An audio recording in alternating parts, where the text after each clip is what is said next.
From Amateur Radio Newsline Report number 2465, this is Ham Nation Headlines for Wednesday, January 29th, 2025.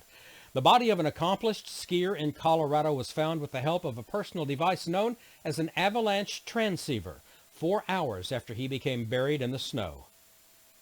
A wearable, wireless safety device known as an avalanche transceiver helped a woman find the body of her husband, a veteran downhill skier who died after being buried in a Colorado mountain avalanche. 57-year-old Donald Moden Jr., who had once been a member of the local mountain rescue team, was likely buried in the avalanche for more than 4 hours before his body was located via transmissions from his tracking device, according to news reports. The avalanche occurred on January 7th on Red Mountain Pass, where he had skied for many years. News reports said the skier's wife became concerned when he failed to check in as agreed. Standing at the trailhead with her own avalanche transceiver, she received transmissions being sent from her husband's device and was able to locate where he was buried. The transceiver, sometimes known as an avalanche beacon, transmits on 457 kilohertz. Newer ones have a 3-antenna design for greater accuracy. According to several backcountry ski websites, the most modern devices have a transmitting range of 50 meters or more. A search team was called to assist with recovering the skier's body. News reports said that Donald Moden was the state's first reported fatality from an avalanche this season.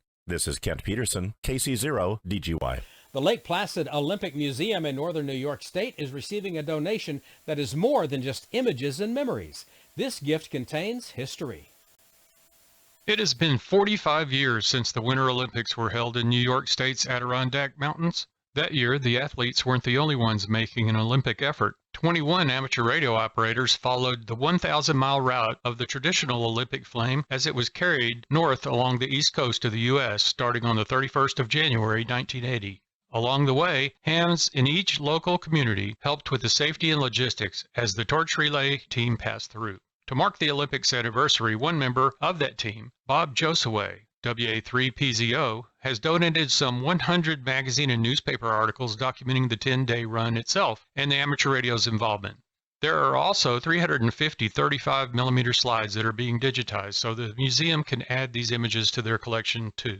The hams themselves have more than those long-ago memories. Their volunteer work earned each a medal that keeps the memory burning as bright as that Olympic flame. This is Kevin Trotman, N5PRE. If you're fascinated by solar weather and the geomagnetic effects that play with our amateur radio spectrum, you're invited to learn more with the citizen scientists at HamSci. Newsline anchor Stephen Kinford, N8WB, has more. With terrestrial and solar weather on almost everyone's mind these days, HamSci, the citizen science research group in the U.S., has announced it is hosting Zoom sessions to assist with its personal space weather station network. HamSci hosts the sessions at 10 a.m. Eastern Time every Thursday on Zoom. The group is hoping to expand its network and improve data collection for additional studies. Visit hamsci.org for more details. And that's all from the Amateur Radio Newsline, your independent source for amateur radio news since 1976 at arnewsline.org. With Kent Peterson, KC0DGY, Kevin Trotman, N5PRE, Stephen Kinford, N8WB, Karen Eve Murray, KD2GUT at the news desk in New York, and our news team across the globe, I'm Don Wilbanks, AE5DW. 7-3, we'll see you next time here on Ham Nation.